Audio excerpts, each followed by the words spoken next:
waxaa maanta si rasmi ah loo bilaabay dhismaha runwayga cusub ay yeelan doonto gegida diyaaraduhu ay ka aadaan ee magaalada Burco. Dhismaha bilowga runwaygan cusub ay yeelan doono madaarka diyaaradaha ee magaalada Burco oo isagu waqti badan ahaa mid uu ka muuqday dayacaad u badani kaasoo waqti aad u badan aan waxba laga qabanin. waxaan cagaf-cagafyada dawladda hoose degmada Burco iyo iskarogooyin aad u tiro badani ay maanta si toos ah u bilaabeen dhismaha runwaygan cusub kaasoo kaalin weyn ka qaadan kara hawlaha shaqo ee ka socda gudaha madaarka diyaaradaha ee magaalada Burco. gudoomiyaha guddida dibudhiska ee madaarka diyaaradaha ee magaalada Burco Sheekh Cali Mawlid, injineer Faarax Xuseen iyo maamulaha madaarka diyaaradaha ee magaalada Burco Cabdullaahi Yuusuf Axmed oo ka hadlay runwaygan cusub ee yeelan doono gegida diyaaradaha ee magaalada Burco ayaa iyagu baaq u soo jeediyay bulshada ku dhaqan gobolka Togdheer inay taageero la barbar istaagaan guddida dibudhiska ee madaarka diyaaradaha ee magaalada Burco. waxayna mas'uuliyiintani xuseen inuu madaarkan uu yahay mid waxtar ballaaran u leh guud ahaanba bulshooyinka ku dhaqan gobolada bariga Soomaaliland.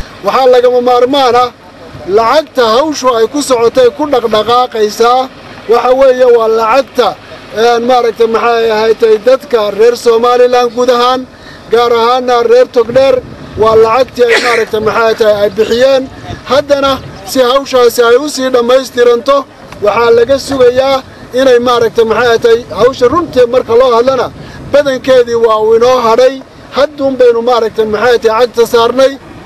madaarka hawshiisii way socotaa wax badan baa xaydaankiisii ka hadhay in badanna waa la qabtay welina looma soo jeesan oo si wanaagsan looguma soo jeesan sidii madaarka dib loogu dhisi lahaa si uu u noqdo